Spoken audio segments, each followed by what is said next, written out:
Solamente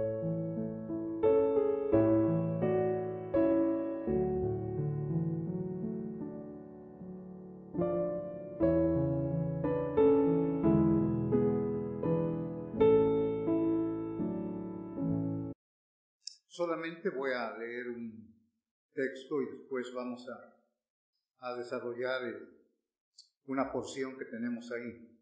Si tienen su Biblia, capítulo 1 de Santiago, solamente el versículo 16. Amados hermanos míos, no erréis. Nuevamente lo leo.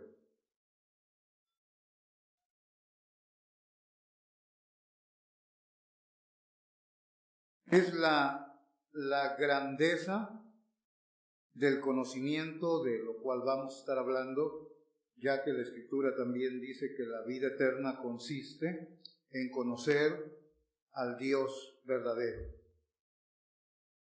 Y el tema que vamos a estar usando en esta mañana es sobre el error y la ignorancia. Si tienen allí su Biblia, vamos a estar usando desde el versículo 12 hasta el versículo 18. El error y la ignorancia. O a la inversa, la ignorancia y el error. Por la ignorancia se vive en el error. Y en la Biblia es notoria la palabra ignorancia desde el principio hasta el fin, y los hechos lo comprueban, la ignorancia. Ahora, dentro de la iglesia, tristemente muchos dentro de las iglesias, podemos decir, son analfabetas bíblicos. Son ignorantes de la Escritura. Déjenme leerles unos pasajes que tengo aquí como introducción. Dice, pero no queremos, hermanos, que ignoréis. Hermanos, no quiero que sean ignorantes. Primera Tesalonicenses 4:13. Tiene que ver con los que han muerto. Y los que ignoran esta verdad los lleva a una tristeza excesiva, extrema, porque son ignorantes de esta verdad. Pero no quiero, hermanos, que ignoréis. Romanos 1:13. Ignorar la iglesia de Roma, que Pablo quería ir a verlos, había cierto resentimiento si miramos en la carta a los romanos. Porque lo hice por ignorancia, dice Pablo, primera de Timoteo 1:13. Por eso era yo blasfemo y perseguidor de la iglesia, por la ignorancia en la vida de Pablo. Otro pasaje, el que aborrece la reprensión es ignorante. Proverbios 12:1. Cuando las personas no aceptan reprensión, corrección, es porque son ignorantes.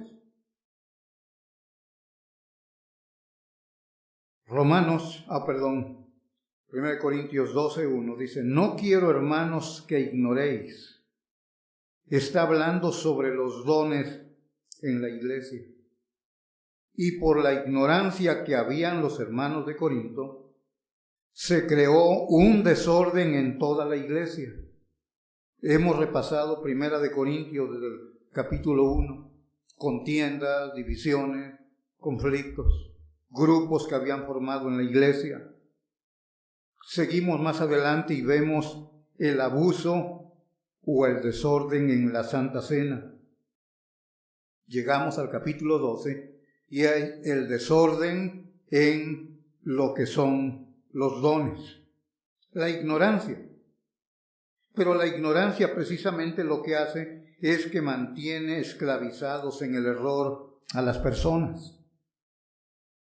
Si hablamos del mundo, sabemos que hay mucha ignorancia y es normal. Pero cuando nos metemos en el terreno de la iglesia, igualmente hay mucha ignorancia de la palabra de Dios.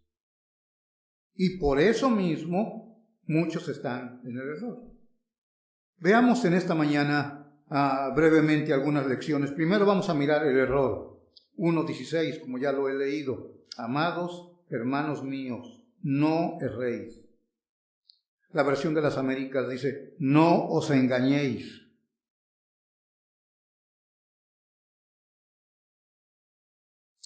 ¿Saben?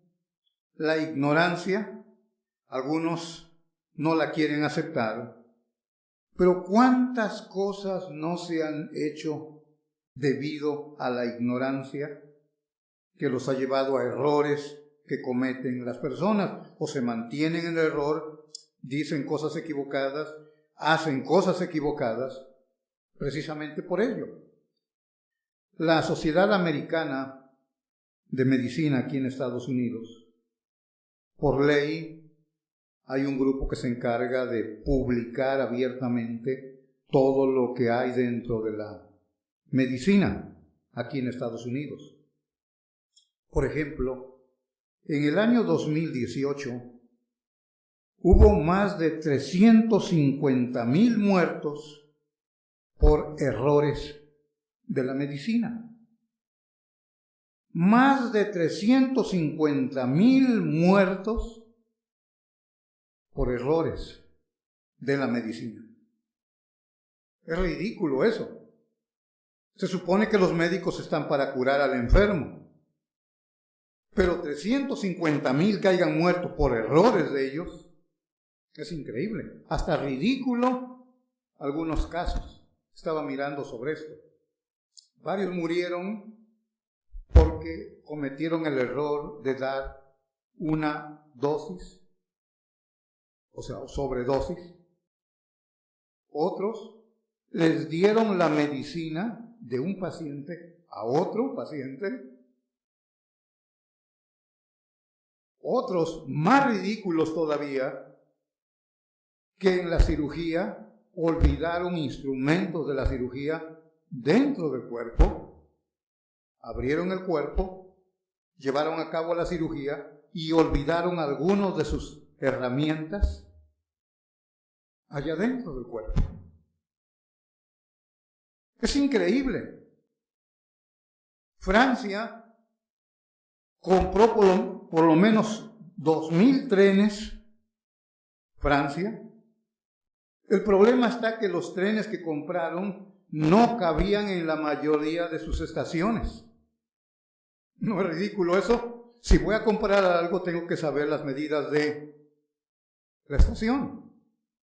Gastaron más de 20,000 millones de dólares. ¿Cuánto problema? Por los errores. Pero si nos venimos a lo religioso, los adventistas, por ejemplo, niegan la obra terminada de Cristo. Eso al decir que Él no entró al santuario celestial. Cuando Él murió, resucitó y ascendió. Según dice Hebreos 10:12, Mateo 26:64, desde ahora verán al Hijo del Hombre sentado a la diestra del Padre. Los adventistas dicen que Cristo entró a hacer purificación de pecados hasta en el año de 1844. O sea, que en 1844 años Cristo no entró al cielo, no sé dónde estaba, tal vez hay divisiones, compartimientos, pero la obra de purificación comenzó en 1844. Aparte de eso, no creen que la Biblia es completa. Cada vez que ustedes van a un estudio en la escuela sabática que tienen ellos, usan la Biblia y el libro de Elena G. de White, la profetisa de ellos. Lo ponen a la par en similar autoridad. Estamos hablando de gente que tiene una Biblia, pero están en el error por la ignorancia que hay precisamente de la Biblia.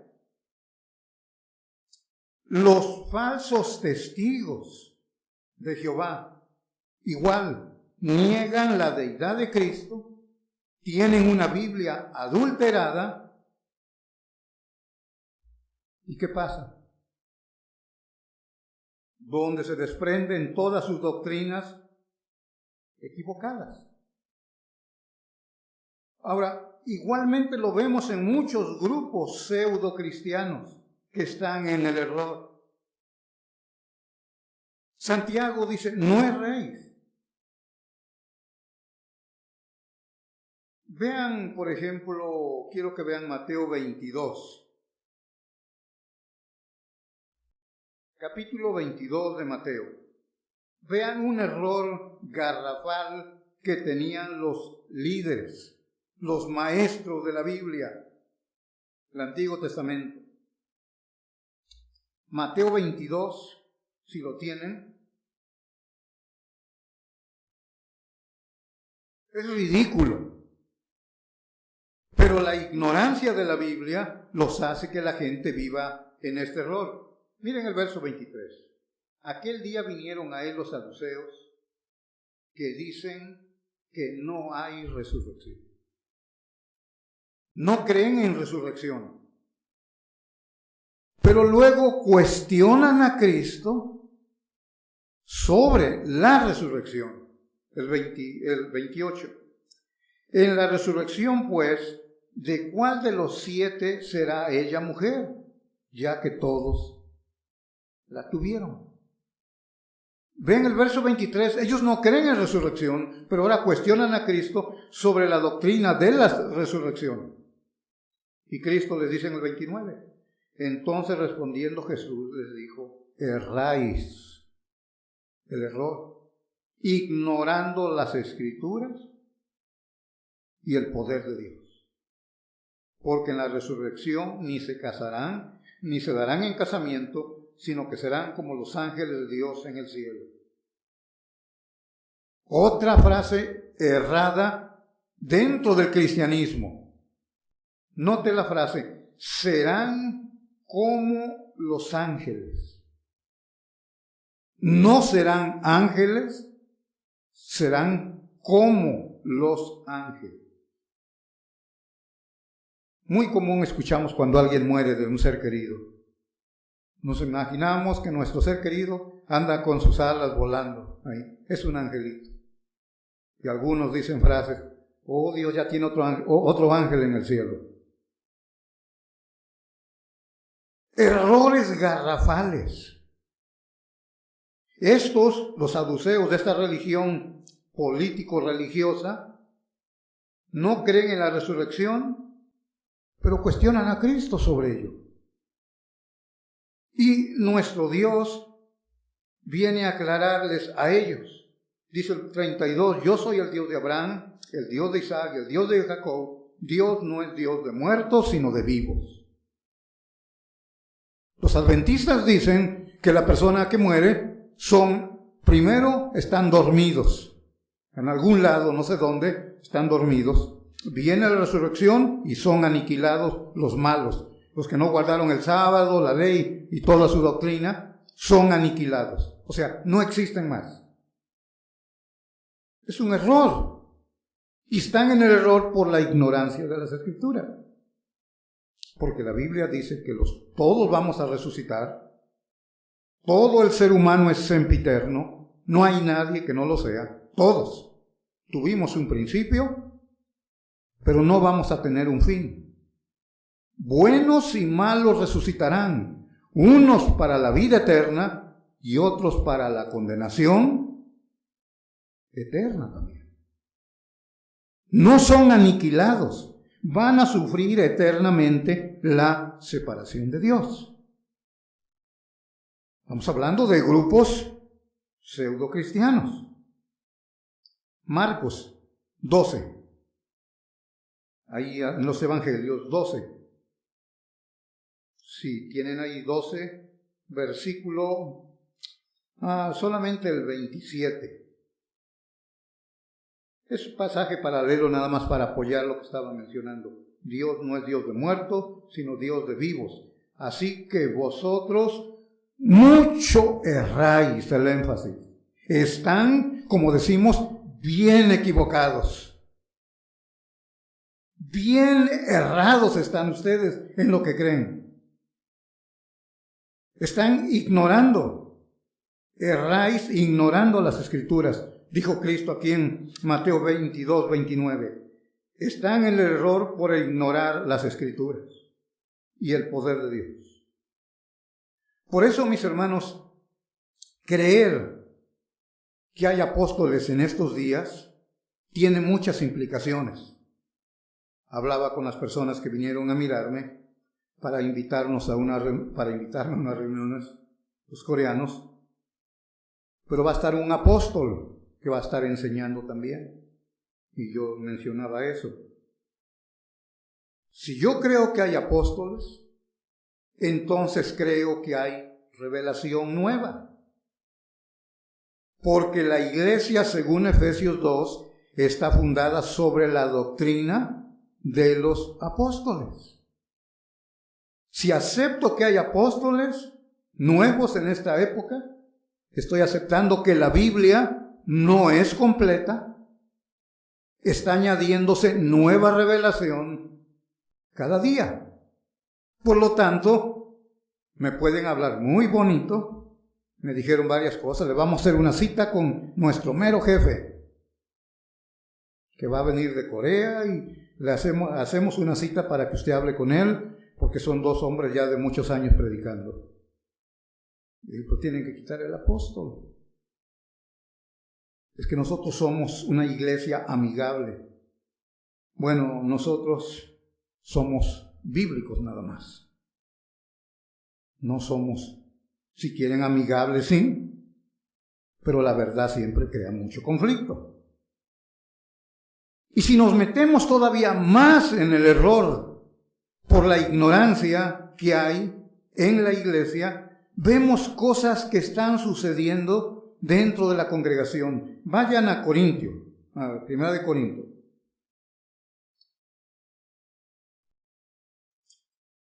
Les leía el versículo 1 del capítulo 12. No quiero, hermanos, que ignoréis acerca de los dones. La ignorancia ha generado un caos dentro de los grupos carismáticos. Un caos, porque ellos están adoptando una posición ignorante, y claramente lo dicen desde los púlpitos. Dicen, no queremos teología. Pobrecitos, no saben ni qué significa teología. Teología significa estudio de Dios, conocer a Dios. Pero dicen, no queremos teología. O sea, están diciendo, no queremos a Dios. No queremos conocer a Dios. Y Juan 17:3, Cristo dijo, y esta es la vida eterna, que conozcan al Dios verdadero y a Jesucristo, a quien Él ha enviado. En esto consiste la vida eterna, conocer a Dios. ¿A dónde los ha llevado? Han bloqueado su comprensión de la Escritura, su entendimiento, y prefieren vivir en el error. Pablo aquí en 1 Corintios, vayan ahora, todo el capítulo 12 habla sobre el don de lenguas. Y Pablo, capítulo 12, 31, dice, procurad pues los dones mejores, mas yo os muestro un camino aún más excelente. ¿Cuál es el camino excelente? Capítulo 13. Amor. El amor. El camino más excelente. Ahora miren el 13. Si yo hablase lenguas humanas y angélicas y no tengo amor, vengo a ser como metal que resuena o címbalo que retiñe. Y si tuviese profecía y entendiese todos los misterios y toda ciencia, y si tuviese toda la fe de tal manera que trasladase los montes y no tengo amor, nada soy. Y si repartiese todos mis bienes para dar de comer a los pobres, y si entregase mi cuerpo para ser quemado y no tengo amor, de nada me sirve. Este es otro problema. Les platiqué que hace años un predicador me estaba enseñando a hablar en lenguas, me estaba entrenando según él. Y estábamos tratando yo de mostrarle la Biblia. Me dice, no, es que nosotros hablamos lenguas angelicales. ¿Y qué lengua, qué idioma hablan los ángeles? ¿Me puedes explicar qué idioma hablan ellos? Y me llevó aquí, 1 Corintios 13, 1. Si yo hablase lenguas humanas y angélicas, dice, nosotros hablamos lenguas angelicales. Le digo, mira, el problema está que no sé si sabes de gramática. Si fuiste por lo menos a la primaria, cuestiones gramaticales son importantes para comprender la Escritura. Y el versículo 1 dice, si yo hablase. Es un lenguaje hipotético. ¿Saben lo que es eso? Estoy hablando, dice Pablo, hipotéticamente. Si yo hablase, no dice que habla, pero si yo hablase, dice 2, si tuviese profecía y entendiese todos los misterios, y si tuviese toda la fe, 3, y si repartiese todos mis bienes, y si entregase mi cuerpo para ser quemado. Es un lenguaje hipotético que Pablo está hablando. Está enseñándoles para que entiendan. Ahora llegamos al capítulo 14 y usa unas figuras retóricas para enseñarles, tratar de que comprendan. Mira, dice el 6, 1 Corintios 14, 6. Ahora pues, hermanos, si yo voy a vosotros hablando en lenguas, idiomas, ¿qué os aprovechará si no os hablare con revelación, o con ciencia, o con profecía, o con doctrina? Y aquí vienen los ejemplos. Ciertamente las cosas inanimadas que producen sonidos, como la flauta o la cítara, si no dieran distinción de voces, ¿cómo se sabrá lo que se toca con la flauta, con la cítara? Mira, vente en esta mañana, procura el próximo domingo y te sientas ahí. Cualquiera de ustedes viene y se sienta en el piano, quitamos al pianista o la pianista, te sientas al piano, te pones ahí a tocar. Va a ser un desastre contigo si no sabes tocar. La música tiene notas. Tiene que haber comprensión, por eso está poniendo los ejemplos. Si no, no va a haber distinción de voces. ¿Cómo vas a saber lo que está tocando? El 8. Y si la trompeta diere sonido incierto, ¿quién se preparará para la batalla? Ustedes saben, en las guerras agarran la trompeta y hay una melodía especial cuando están llamando prepárese, porque hay guerra, vamos a la guerra, a la batalla. Pero cualquiera que no sabe se pone a soplar ahí y nadie le va a hacer caso. Porque no está dando algo comprensible. Es lo que dice sonido incierto. Entonces el 9. Así también vosotros, si por la lengua no dieres palabra bien comprensible, ¿cómo se entenderá lo que decís? Porque hablaréis al aire. ¿Ve? Tienen que ser palabras comprensibles. Les traigo un chino que predica en esta mañana. No habla español, no habla inglés, solo puro chino. Se me van a dormir todos ustedes acá. No entienden nada. La palabra debe de ser comprensible. El 10. Tantas clases de idiomas hay, seguramente en el mundo.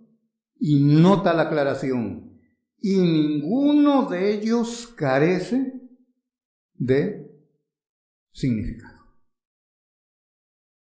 Ustedes han ido a la tienda o miran a los dos chinitos, ahí están hablando. Parece como que se gritan, parece que están enojados, ¿no? La forma como hablan. Y te quedas ahí mirando, pues ¿qué dicen? No están enojados. Están diciendo sus cosas ahí. Tú no las entiendes, pero ellos sí se entienden, porque sus palabras tienen significado. Para ti no, pero para ellos sí. Pablo está diciendo, las palabras deben de ser comprensibles. 11. Pero si yo ignoro el valor de las palabras, seré como extranjero para el que habla, y el que habla será como extranjero para mí. Ahora, estamos hablando de grupos pseudo cristianos. No estamos hablando de que no tienen la Biblia, que no estudian la Biblia. Pero por la ignorancia que hay en ellos, permanecen en este error. 14:14. Porque si yo oro en lengua desconocida o idioma desconocido, mi espíritu ora, pero mi entendimiento queda sin fruto. O sea, no entendí nada. Oraré con el espíritu, pero ¿qué dice? Pero oraré también con el entendimiento. O sea, sé quién soy, sé a quién estoy orando, conozco a través de su palabra su voluntad. Tengo mi entendimiento funcionando. Pero les menciono otra vez, la ignorancia. Por eso los tienen el error. Sigo leyendo. 15. ¿Qué pues? Oraré con el espíritu, pero también con el entendimiento. Cantaré con el espíritu, pero cantaré también con el entendimiento. ¿Se da cuenta los grupos religiosos que hacen tanto desastre en el supuesto culto? Gritan, aúllan, se arrastran, brincan, es un caos. Mi pregunta, ¿tienen su entendimiento enfocado en Dios? ¿Saben lo que están haciendo?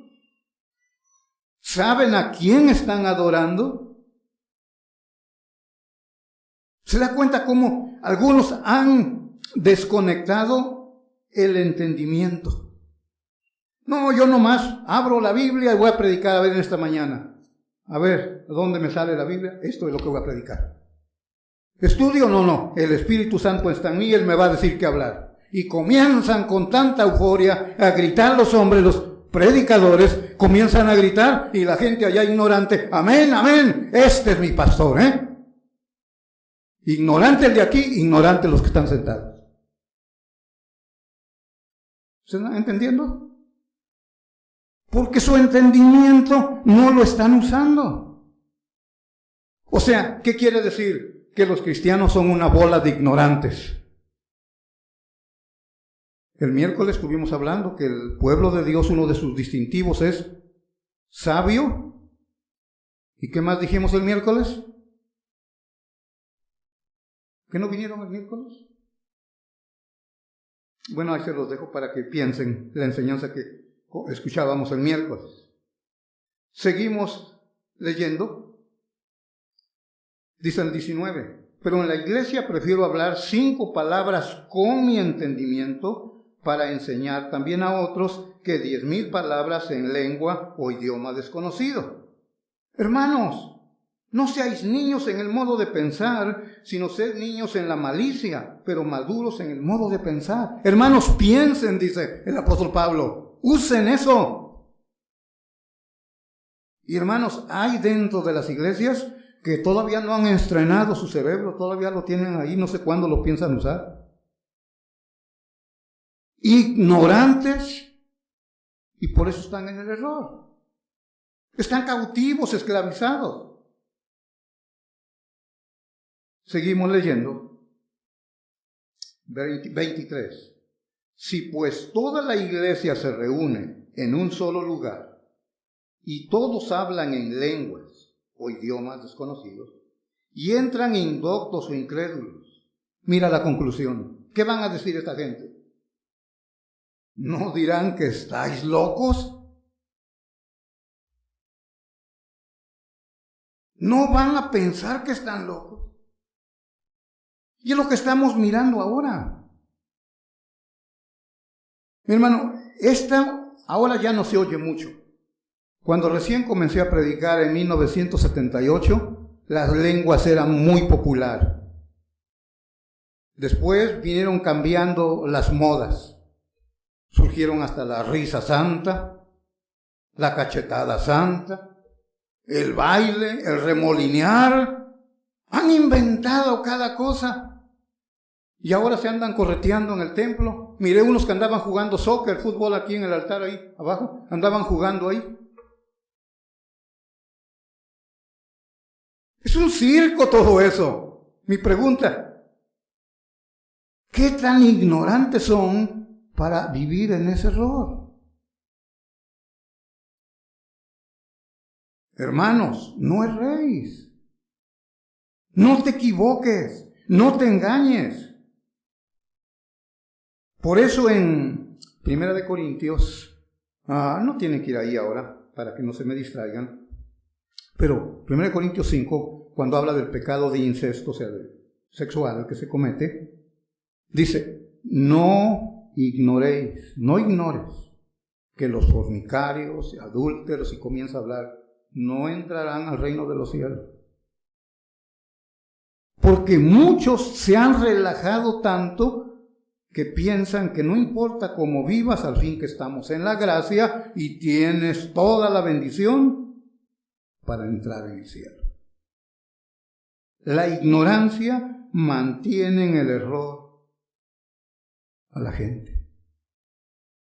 Por eso, 2 de Timoteo, y lo voy a leer si buscan, eso sí quiero que lo busquen, 2:15. Y lo voy a leer en la versión de las Américas. 2 de Timoteo 2:15. Quiero que noten esto. Esta es la causa del error. Dice, procura con diligencia presentarte a Dios aprobado, como obrero que no tiene de qué avergonzarse. Y nota la última frase, que maneja con precisión la palabra de verdad. Que maneja. La Valera dice que usa bien, de una manera precisa, la palabra de verdad. Y este es el gran problema. La Biblia primero debe de ser interpretada, después presentada y por último aplicada. Interpretación, presentación o predicación o proclamación y después aplicación. El problema de estos grupos pseudocristianos es que no la interpretan, no la interpretan, solamente dejan toda su euforia, toda su energía, y la gente se deja llevar por la euforia y comienzan a aplicar. Ahora, ustedes, si se meten mucho en las redes sociales, se dan cuenta, hay señoras, jovencitas, que son predicadoras. Y usted mira cuánta gente mira, es que se ponen a gritar. Estaba mirando una jovencita, creo ayer o antier, joven, se mira su rostro. Pero ¿cómo modifican su cara y comienzan a hablar? Hermano, Dios me dijo, ayer déle este mensaje a mi iglesia, estaba yo aquí. Y, oiga, pues la gente se deja manipular por las emociones. ¿Por qué cree que todos los de mercadotecnia usan esa estrategia? Los hospitales, si quieren dinero para pedirle, ponen al niño ahí todo sufriendo ahí. ¿Para qué? Para ablandar tu corazón y les manden los dólares. ¿No? La ignorancia mantiene a la gente en el error. Manipulan, dice el libro de Hebreos, de Romanos, a los ingenuos. Son las víctimas, los crédulos. Busca ese pasaje en Romanos 16. Hay una advertencia, hay un peligro ahí. Romanos 16, después de muchos saludos, del 1 al 16, llegamos al 17.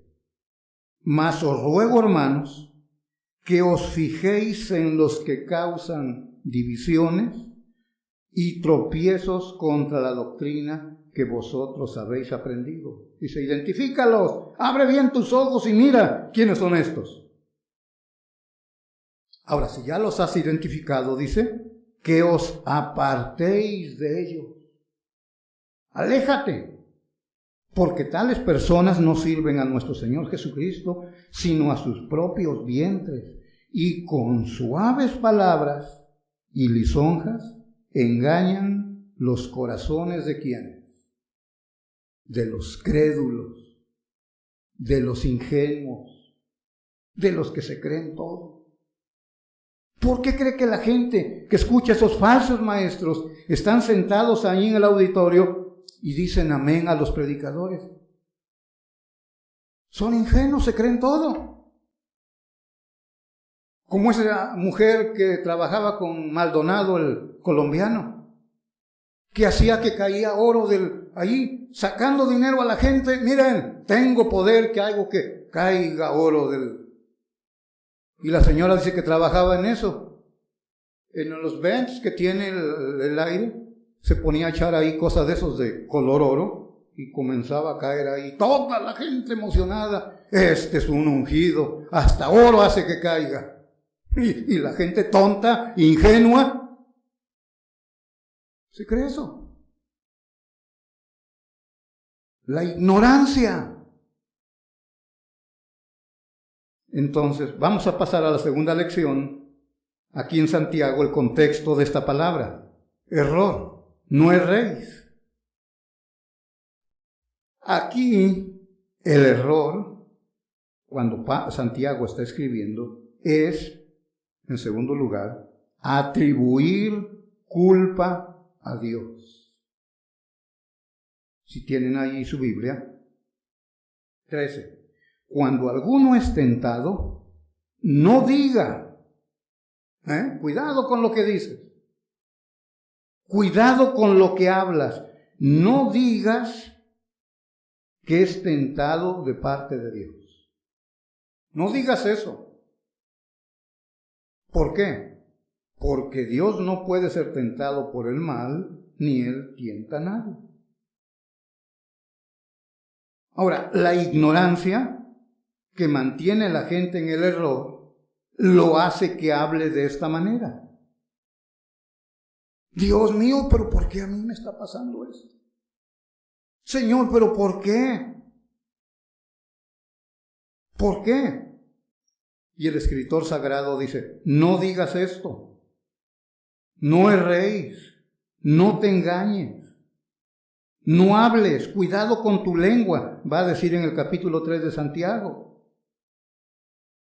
Mis hermanos, pensamos y hablamos de acuerdo al conocimiento que tenemos de Dios. Pensamos y hablamos de acuerdo al conocimiento que tenemos de Dios. El puritano Flavel, que alguna vez mencioné, o más bien escribí un artículo por ahí, subió un artículo, él usaba la frase que aún en la angustia extrema debemos de mostrar piedad. Porque hay una angustia pecaminosa. Aún en la angustia extrema debemos demostrar piedad. Si ustedes miran el libro de Job, toda la agonía, todo lo que pasó, hay cuántas preguntas que él hace, pero en todo su discurso nunca pecó contra Dios. Nunca, a pesar de lo que pasó. Si ustedes leen los primeros capítulos, tal vez la impresión que tengan que sí, hizo mal. Pero mira lo que dice en lo último. Si quieres buscar ahí en Job, Dios mismo testifica de su siervo y dice que no pecó contra el Señor. El último capítulo de Job, si quieres buscarlo,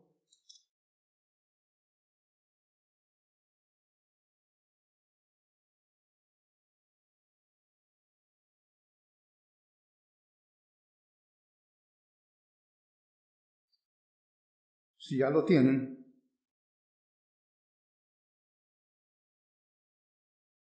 Dios lo bendijo grandemente, le dio muchos bienes. Es que no marqué el versículo aquí.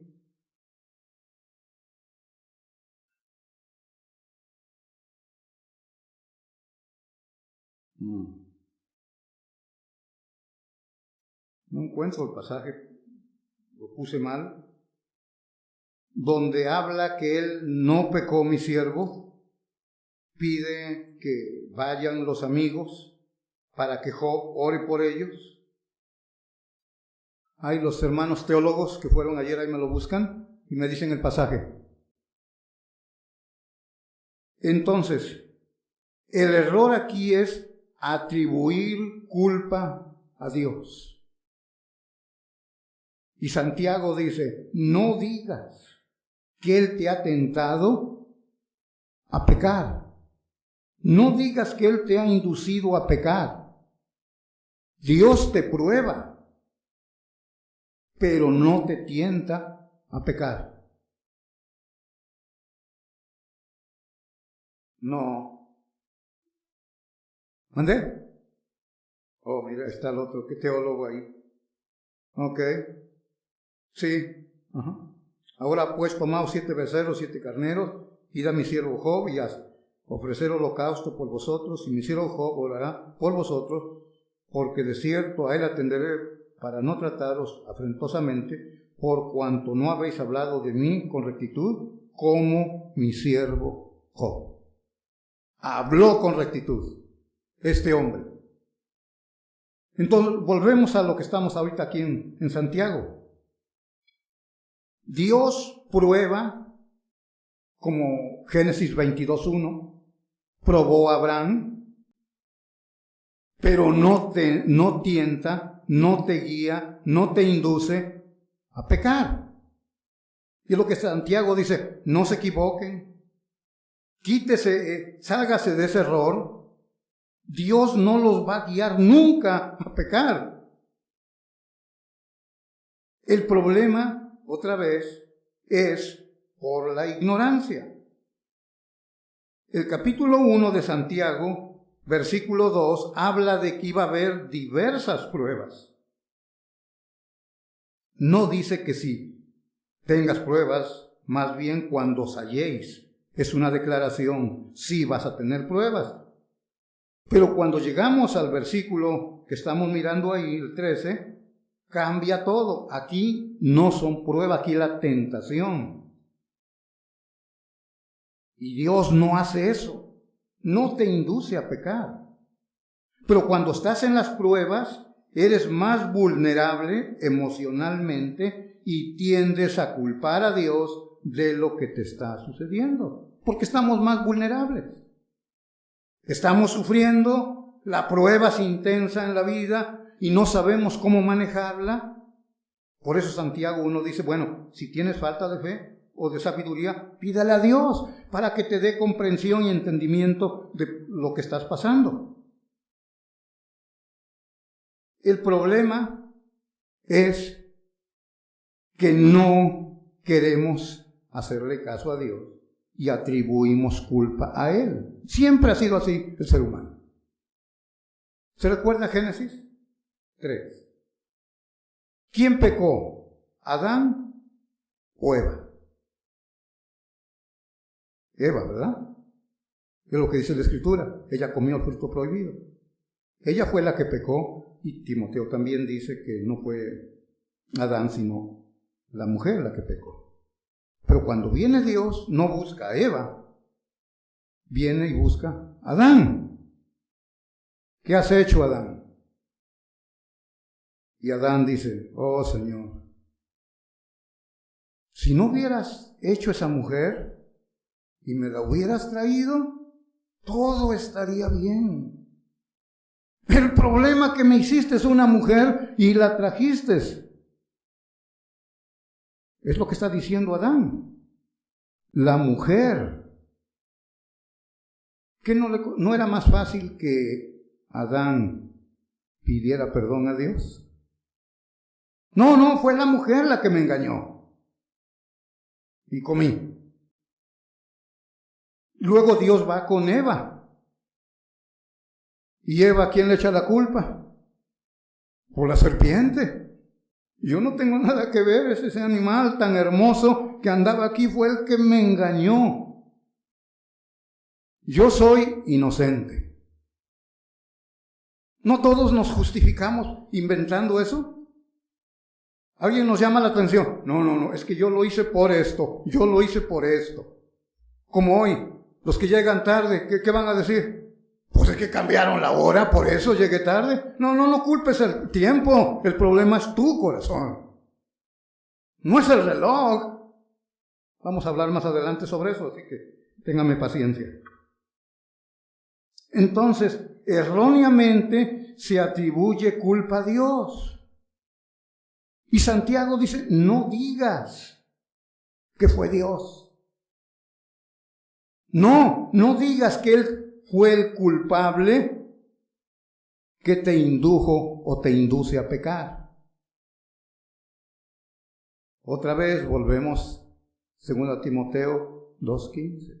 Tenemos que interpretar, manejar correctamente la palabra para no estar en el error. Entonces hemos visto el error y luego la atribución de la culpa a Dios. Y por último, dice el escritor, asumir tu responsabilidad. Eso es lo que debes de hacer. Tu responsabilidad personal. Asumir. Mira, volvemos al texto en Santiago. Dice el 14. Sino que cada uno es personal, cada uno es tentado cuando de su propia, otra vez, personal, su propia pasión o concupiscencia es atraído y seducido. No busques culpables, en otras palabras, lo que dice la Escritura. No culpes a los demás. Los hijos culpan al papá. Es que mi papá, es que mi mamá. Los padres culpan a los hijos. Culpan al patrón en la fábrica. Culpan al gobierno. Culpan a todo el mundo. Y dice el escritor sagrado, asume tu propia responsabilidad. No es Dios como ya vimos. No te equivoques. No es rey. No te engañes. Ve los grupos que he estado mencionando en esta mañana. Alguien en la iglesia es bien enojón, una mujer o un hombre ahí en la iglesia. Y luego llaman y dicen, vamos a orar, porque esta hermana tiene un espíritu de ira. Y ahí la mueven, la hacen ahí todo. ¿Cuál espíritu de ira? No es un demonio de ira, es tu pecado, dice la Escritura. ¿No dice Santiago 4, capítulo 4, aquí mismo en Santiago? Mira, la pregunta que presenta el escritor. ¿De dónde vienen las guerras y los pleitos entre vosotros? ¿No es de vuestras pasiones las cuales combaten en vuestros miembros? ¿Ves? El problema no es el diablo. Porque todo, otra vez, culpamos a los demás o culpamos al diablo, culpamos al pastor, tus hermanos, tu esposa, tus hijos, tus padres, y el problema dice, eres tú. El problema eres tú. Es personal, son tus pasiones, tus deseos. Cada célula, cada partícula de nuestro ser está maleado por el pecado. Tu corazón perverso. Asume tu responsabilidad. Seguimos leyendo. Entonces la concupiscencia después, o sea, la pasión, ha concebido, da luz el pecado, y el pecado siendo consumado da luz la muerte. Amados hermanos míos, no es rey. Por eso la Biblia está llena de mandamientos. Para que tu entendimiento tenga esa comprensión, dice, no proveáis para los deseos de la carne, Romanos 13:14. No satisfagáis los deseos de la carne, Primera de Pedro 2:11. Romanos 6:13, no presentéis vuestros miembros al pecado. El problema, mi hermano, está dentro de ti. Mira, la tentación es externa, pero la reacción es interna. La tentación está allá afuera, la reacción es interna. Quiero que veamos algunos ejemplos. Primero vayan a Génesis. Vamos a mirar algunos ejemplos. Génesis 3, como ya mencionaba. Capítulo 3. Verso 6. Nomás quiero que vean el proceso al pecado. Génesis 3:6. Si ya lo tienen ahí. ¿Sí lo tienen? 3:6. Y vio la mujer que el árbol era bueno para comer, era agradable a los ojos, árbol codiciable para alcanzar la sabiduría, y tomó de su fruto, comió, dio también a su marido, el cual comió así como él. Noten el proceso. Vio primero. Es externo, como estoy mencionando, la tentación es externa. Vio. Era bueno, agradable. Y cuando eso sucedió, ¿qué es lo que hizo? Tomó. Y luego comió. Y luego lo dio a su marido. Jueces capítulo 7. Solamente son ejemplos que quiero que miremos. Jueces 7. 20.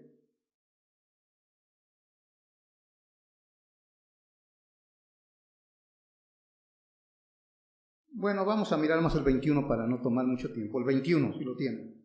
El mismo proceso. Es Acán que ha escondido todas estas cosas que había robado, dice. Pues vi, otra vez, como Eva, vi entre los despojos un manto babilónico muy bueno, y 200 siclos de plata, y un lingote de oro de peso de 50 siclos. Ok, vio. ¿Y luego qué hizo? Lo cual codicié. Y luego tomé. Y luego lo escondió. Es el mismo proceso. La tentación es externa, pero la reacción interna es lo que estamos hablando, nuestra responsabilidad personal. Segundo de Samuel 11. Son ejemplos para que veamos el proceso y seamos cuidadosos. 11. ¿Sí lo tienen? Verso 2. Y sucedió un día, al caer la tarde, que se levantó David de su lecho y se paseaba sobre el terrado de la casa real y vio, otra vez, Adán, Acán y David, vio desde el terrado una mujer que se estaba bañando, la cual era muy hermosa. O sea, su vista se detuvo para contemplarla. Ok, vio. El 3, envió David a preguntar por ella. Y le dijeron, aquella es Betsabé, hija de Elián, mujer de Urías Eteo. Y envió David mensajeros y luego la tomó y durmió con ella. ¿Ves el proceso? Externo, la tentación, la reacción. Todos hacen lo mismo. Cuando miramos Santiago, es algo similar. Y aquí se usan las figuras o ejemplos como la caza o la pesca. El pez anda ahí nadando tranquilamente en las aguas, en el mar o en el río, tranquilo. Pero usted que le gusta pescar, va, lleva su equipo y busca la más hermosa, llamativa y carnosa carnada. La pone, la tira y el pescado dice, o el pez, buen manjar tengo para esta hora. Abre la boca, lo mueve y el pez ahora es pescado. Ha caído. Si no hubiera abierto la boca, hubiera seguido nadando felizmente. Mi hermano, asume tu responsabilidad. El pecado con el cual estás luchando no es el diablo, no es tu esposo, aunque se parece a veces, pero no es tu esposa, no son tus hijos, no son tus hermanos en la iglesia, no es el pastor, son tus pasiones internas. Como la gente dice, pues yo no me enojo, pero me hacen de enojar. Pues tienes que aislarte en una isla, vivir solo, para que nadie te haga de enojar. El problema no es que te hacen de enojar, el problema es la reacción, estamos hablando. Vivimos en un mundo caído de pecado. Todos estamos luchando con ello. Entonces lo que debes de hacer mejor, asume tu responsabilidad. Y cuando tú haces eso, vas a ser libre del error, porque conoceréis la verdad y la verdad te va a hacer libre. Pero tienes que conocer la verdad y aceptarla. Y así vas a vivir más en paz y dejas de culpar a todos. Y vas a decir como el soldado romano, el problema bruto está en mí. Le dijeron el soldado, ¿verdad? Sí, el problema está en mí, el problema está en ti. Tu naturaleza caída. Mira, 2 Corintios 13, con esto terminamos, búscalo ahí. 2 Corintios.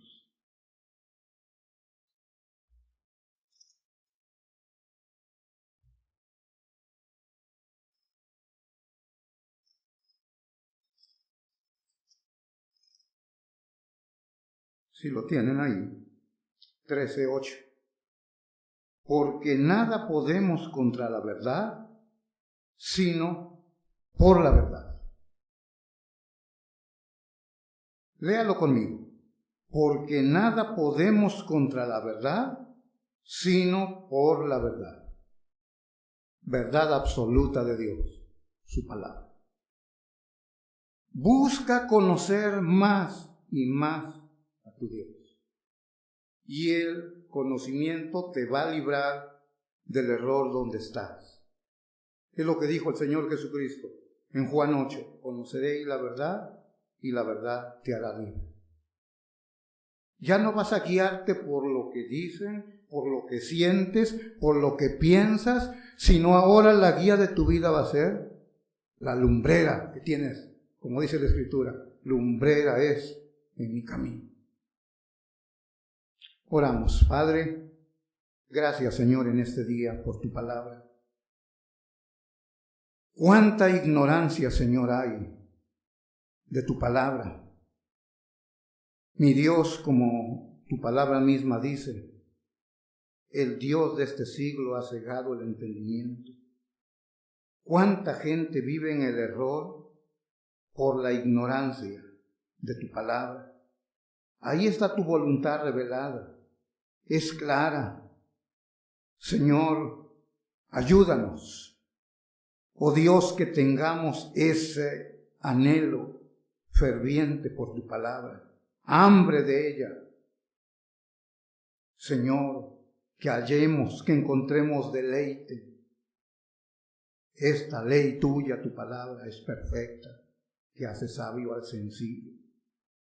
Alumbra los ojos, más deseables, aún que las riquezas, que el oro, que la plata, más dulce que la miel.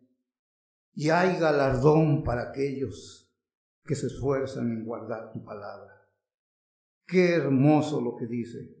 Señor, ayúdanos en esta mañana para que no permanezcamos en el error. Señor, gracias, porque nada se puede sino solamente con la verdad, como dice tu palabra. Gracias, Señor, para la gloria tuya, en el nombre de Cristo. Amén.